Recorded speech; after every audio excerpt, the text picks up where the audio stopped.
और राहुल के लापता होने का मामला हाईकोर्ट पहुंच चुका है। राहुल के पिता सुरेश चंद्र शर्मा ने बताया जा रहा है कि बंदी प्रत्यक्षीकरण याचिका दायर की है।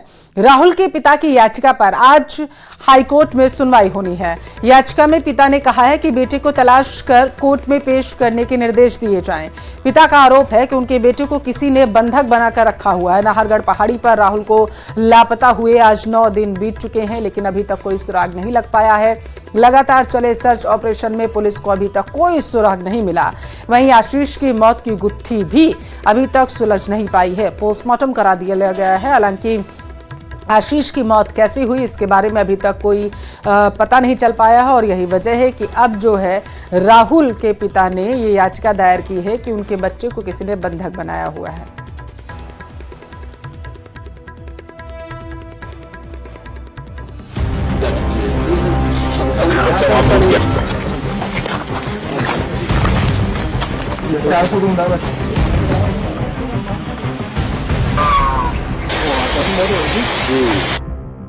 आठ दिन 300 की टीम रहस्य जस का तस।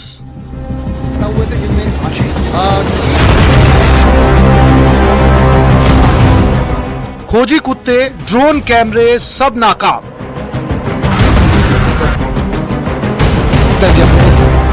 लापता राहुल की अबूझ पहेली बरकरार।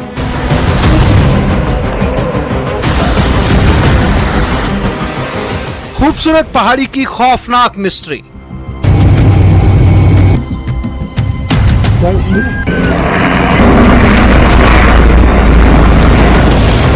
जयपुर के नाहरगढ़ की पहाड़ियां अपनी कुदरती खूबसूरती के लिए जितनी मशहूर हैं, उतनी ही ट्रैकिंग और टूरिज्म के लिए भी।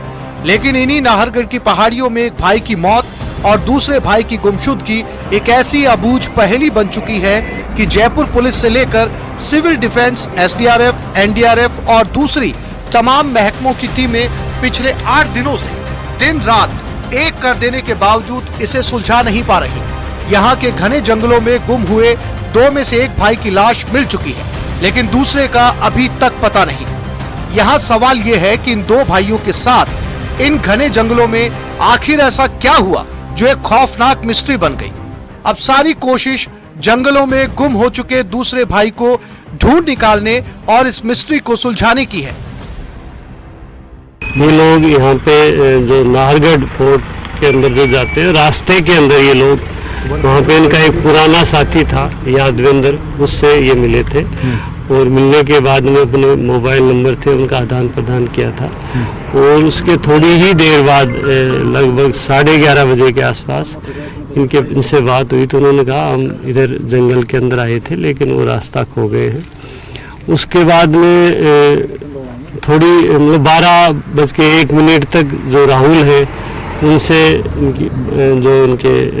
उनसे बात हुई है। और बाद में लास्ट 1:27 पे जो आशीष है उनकी बात अपनी माता जी से हुई है। उसके बाद में कोई बातचीत होना हमारी जो अनुसंधान है उसमें नहीं आया। जैसे जैसे दिन बीतते गया, सर्च ऑपरेशन में टीमें और जंगल का दायरा भी बढ़ता गया। डॉग स्क्वाड से लेकर हेलीकॉप्टर तक का इस्तेमाल सर्च ऑपरेशन में किया गया, लेकिन राहुल का कोई अता पता नहीं। जानकारों की माने तो ये जयपुर में अब तक का पहला और सबसे बड़ा सर्च ऑपरेशन है, जिसमें नाहरगढ़ पहाड़ी से रहस्यमय ढंग से गायब हुए राहुल की खोज में 300 से ज्यादा लोग जुटे हैं। उधर आशीष की मौत भी अपने आप एक मिस्ट्री है। सवाल ये है कि आखिर जंगल में गुम आशीष के साथ ऐसा क्या हुआ कि 24 घंटे गुजरते गुजरते उसकी लाश मिल गई। क्या उसका कत्ल किया गया या फिर ऊंचाई से गिरने की वजह से उसकी मौत हुई। पुलिस ने आशीष की लाश का पोस्टमार्टम तो करवा लिया। शुरुआती रिपोर्ट इस सवाल पर भी खामोश है, क्योंकि रिपोर्ट में मौत की वजह सिर में चोट लगने को बताया गया है, लेकिन ये चोट लगी कैसे, ये फिलहाल साफ नहीं है। वहीं जयपुर पुलिस ने राहुल की तलाश में कोई कमी नहीं छोड़ी। सर्च के लिए दिल्ली से एक्सपर्ट की टीम की ओर 3D slam DLR intercity mapping तकनीक का इस्तेमाल किया जा रहा है। इस रिकॉर्डिंग से थर्मल इमेजिंग से एनालिसिस किया जा रहा है, ताकि पता चले कि पहाड़ी में खाई में क्या है। पहली बार इस तकनीक का सहारा राहुल को तलाशने में लिया गया। वहीं भीलवाड़ा से बुलाई गई माइनिंग रेस्क्यू टीम के एक्सपर्ट्स पहाड़ी की खाई में उतरकर सर्च करवा रहे हैं। इस टीम की ओर से 3 बोर होल कैमरों को वायरिंग के जरिए 400 मीटर नीचे तक घाटी में उतारा गया, लेकिन पेड़ ज्यादा होने से तकनीक कारगर नहीं रही। हम लोगों ने मोटा पिछले 4-5 दिन के अंदर जो सारे स्थान है इस पार्क के, ज्यादातर हम लोगों ने उनको सर्च कर लिया, कई जगह 3-3, 4-4 बार भी सर्च किया। बहरहाल राहुल की तलाश और आशीष की मौत से पर्दा उठाने के लिए जयपुर पुलिस ने पूरी ताकत झोंक दी है, लेकिन सुराग हाथ नहीं लगा। ये जरूर है कि एक बार राहुल के मिलते ही पुलिस पूरी घटना से पर्दा उठा देगी। 8 दिन बाद सवाल यही है कि आखिर राहुल कहां है? क्या वो जिंदा और सुरक्षित है या फिर पहाड़ी पर ही उसकी खोज में अभी और कोशिशें करना बाकी है? बाद में चरण मंदिर जाते हैं, दशहरिया में रहता है, तो संभवतः कुछ ऐसी लगता है कुछ। जयपुर से न्यूज़ 18 के लिए विष्णु शर्मा की रिपोर्ट।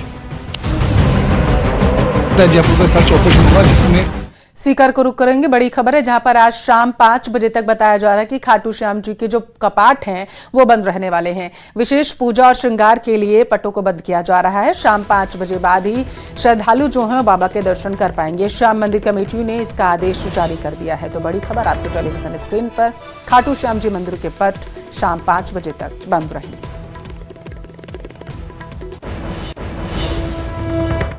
जैसलमेर से जय बाबा रामदेव सेवा समिति हजूरी समाज के बैनर तले रामदेवरा पैदल यात्रा संघ बाबा रामदेव की पूजा अर्चना और आरती के बाद रामदेवरा के लिए रवाना हो चुकी है।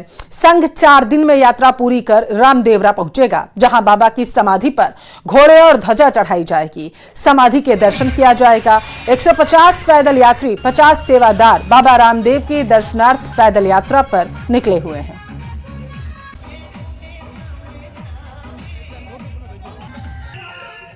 50 यात्री है और कार्यकर्ता मिला करके 200 यात्री है।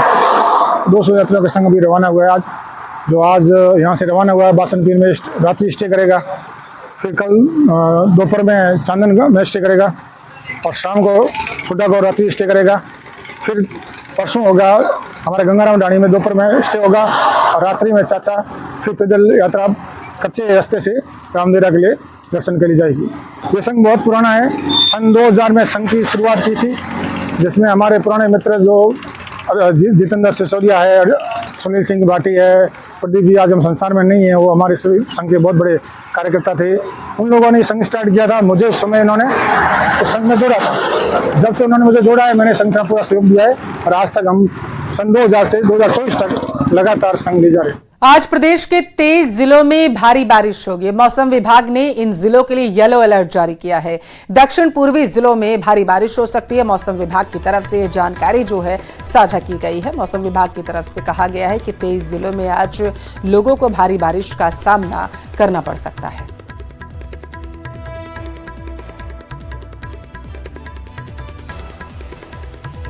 बाढ़, बारिश और बर्बादी, मॉनसून की मनमानी, मुश्किल में आबादी।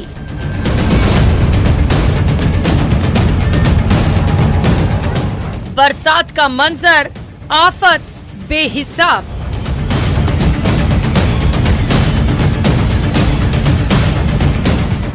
भयंकर बारिश, राजस्थान में जल सैलाब।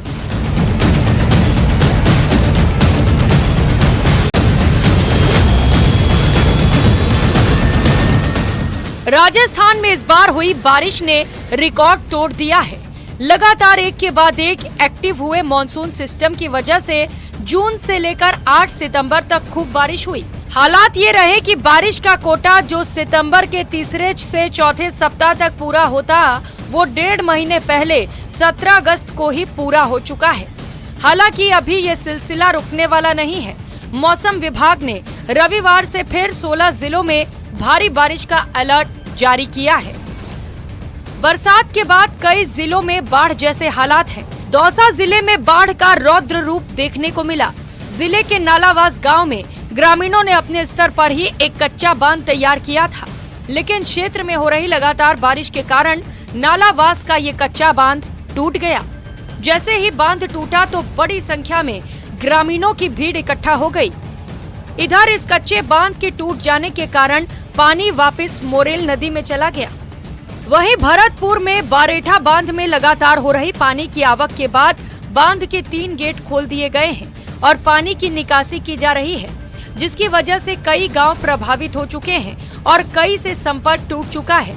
इतना ही नहीं, पूरा बाईखेड़ा गांव में बाढ़ आ चुकी है, जहां घरों में 3 से 4 फीट तक पानी भर चुका है।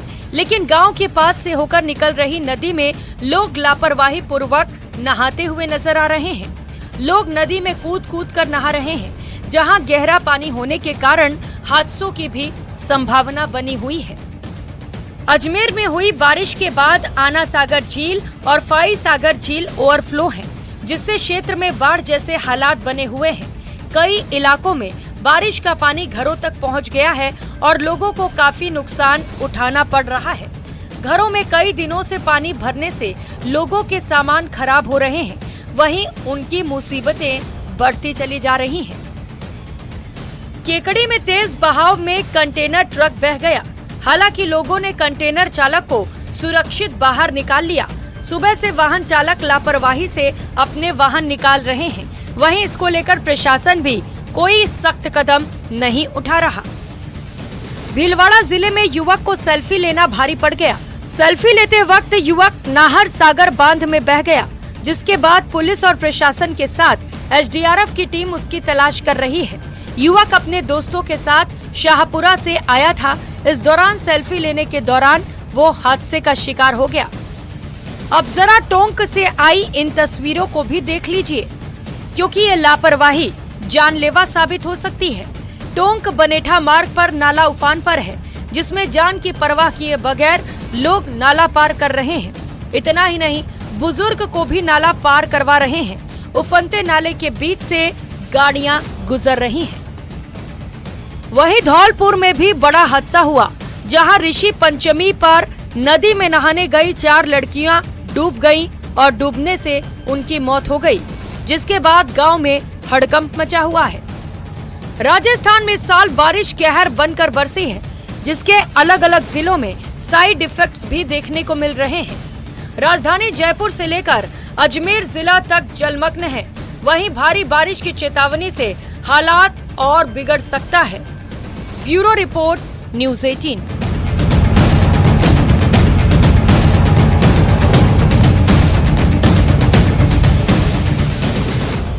बीजेपी प्रदेशाध्यक्ष मदन राठौर का एक बड़ा बयान सामने आया। राजस्थान में 6 से 7 नए जिले उन्होंने कहा खत्म कर दिए जाएंगे। सांचौर केकड़ी विधानसभा को तुष्टीकरण के लिए बनाया गया है जिला। कांग्रेस ने जन प्रतिनिधियों को उन्होंने कहा है कि खुश करने के लिए जिले बनाए गए थे, हम इनको अब हटाएंगे। तरीके से बना दिए, ऐसे कई गलत जिले बना दिए, जैसे एक विधानसभा का जिला, सांचौर एक विधानसभा का जिला, केकड़ी, यानी ये ऐसे ऐसे जिले बना दिए जो एक तुष्टीकरण करने के लिए, खुश करने के लिए ऐसे जिले बना दिए। तो हम इसका कई जिले हटाएंगे और उसका एक हमने कमेटी बनाई थी और उस कमेटी को अध्ययन करने के लिए दिया कि वो अध्ययन करे। कई जिले हैं जिनकी मांग वाजिब भी है, वो जिले रहेंगे, बाकी जिलों को हम समाप्त करेंगे। गृह राज्य मंत्री जवाहर सिंह बेढम ने टोंक जिले का दौरा किया है। देर शाम बेढम निवाई नगर पालिका पहुंचे। यहां विधायक और पालिका अध्यक्ष के साथ देवनारायण बोर्ड अध्यक्ष समेत एसपी मौजूद रहे। यहां जवाहर सिंह बेढम ने प्रेस कॉन्फ्रेंस कर कांग्रेस सरकार पर निशाना साधा। मंत्री ने अशोक गहलोत पर अपराध के मुद्दे पर निशाना साधा। वहीं कहा है कि कन्हैयालाल के हत्यारों को जल्द से जल्द सरकार सजा दिलाएगी। एनआईए इसको लेकर अनुसंधान कर रही है। कांग्रेस नेता हमेशा बीजेपी सरकार पर सिर्फ और सिर्फ अनर्गल आरोप लगाते रहते हैं।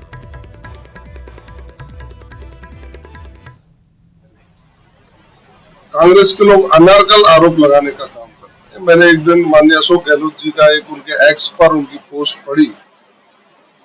उनको तुलनात्मक अध्ययन करना चाहिए। उनके राज में कानून व्यवस्था बिल्कुल चरमरा गई थी।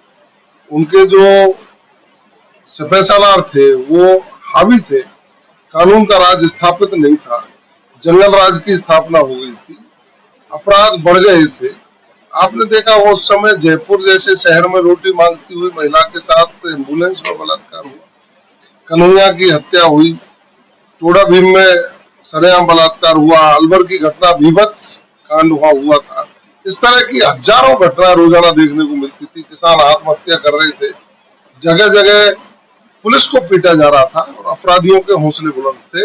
मैं इतना कह सकता हूँ, भारतीय जनता पार्टी की सरकार बनी है और प्रदेश के मुख्यमंत्री आदरणीय भजनलाल शर्मा जी ने जब से पदभार ग्रहण किया है, कानून व्यवस्था दुरुस्त हुई है, पुलिस का इकबाल बढ़ा है, अपराधी अपराध छोड़ने को मजबूर हुए हैं। और अब जो खबर हम आपको बताएंगे उसने हरियाणा की सियासत में भूचाल ला दिया।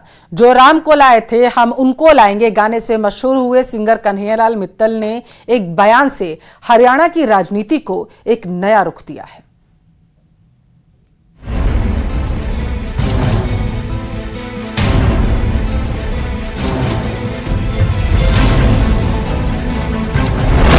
हरियाणा में चुनाव, सियासी भूचाल। कांग्रेस ज्वाइन करेंगे कन्हैया मित्तल। राम के भजन से मिली मशहूरी, अब बीजेपी से बना रहे दूरी। टिकट का खेल, अब कांग्रेस से मेल।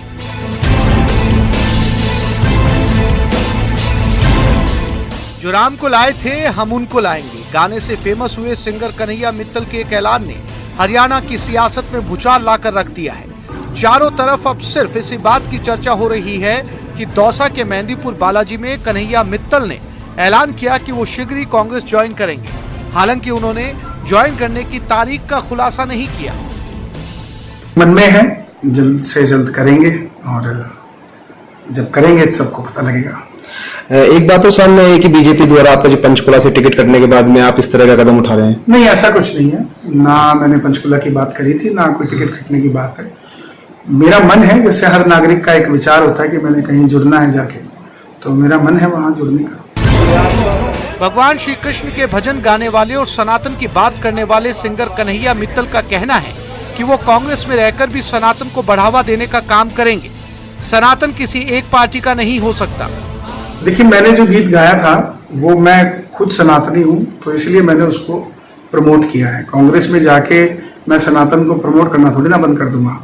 और दूसरी बात कि जो हमारे को सुनने वाले हैं या चाहने वाले हैं, उनसे ही हम लोग बनते हैं कलाकार, और उसी भावना को समझते हुए कि सनातन सिर्फ एक पार्टी से नहीं चलता। जिस भी जगह आप सनातन की सेवा करना चाहें आप कर सकते हो, कोई उसमें आपत्ति नहीं है। और बात रही गाने की, तो गाना मैंने भाजपा के लिए नहीं गाया, वो सनातनियों के लिए, संत के लिए और भगवे के लिए गाया। वहीं कन्हैया मित्तल को लेकर ये भी चर्चाएं हैं कि बीजेपी की तरफ से पंचकुला से टिकट नहीं मिलने से उन्हें नाराजगी है। इसी वजह से उन्होंने कांग्रेस का दामन थामा है।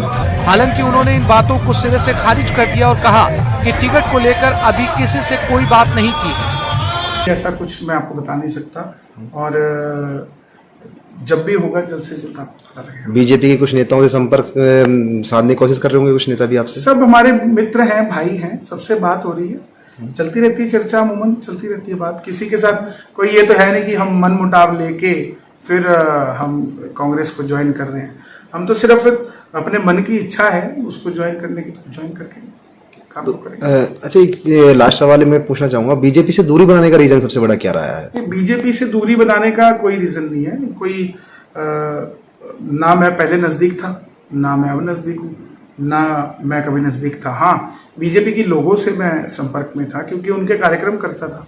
मेरे गीत को सब सराहते थे और उनका थीम सॉन्ग वो बना। मैंने तो कभी उनके लिए स्पेशल गाना कभी नहीं बनाया, मेरी मन की। वहीं चुनाव लड़ने को लेकर भी स्थिति स्पष्ट की और हरियाणा में आगामी विधानसभा में टिकट के निर्णय पर भी बयान दिया। कांग्रेस में शामिल होने के बाद में कहां से चुनाव लड़ने की इच्छा है आपकी? कोई ऐसी मन की इच्छा नहीं है कि यहाँ से लड़ना है कि वहां से लड़ना है। अभी ज्वाइन करते हैं, फिर देखते हैं क्या होता है। Okay sir. बहरहाल हरियाणा के प्रसिद्ध गायक कन्हैया मित्तल के कांग्रेस ज्वाइन के बयान के बाद राजनीति का रुख बदल गया है। बता दें कि पिछले चुनाव में भाजपा ने कन्हैया मित्तल के गाने जो राम को लाए हैं हम उनको लाएंगे को थीम सॉन्ग बनाया था, लेकिन अब वही कांग्रेस का दामन थामने वाले हैं। दौसा से आशीष कुमार की रिपोर्ट, न्यूज़ 18 राजस्थान।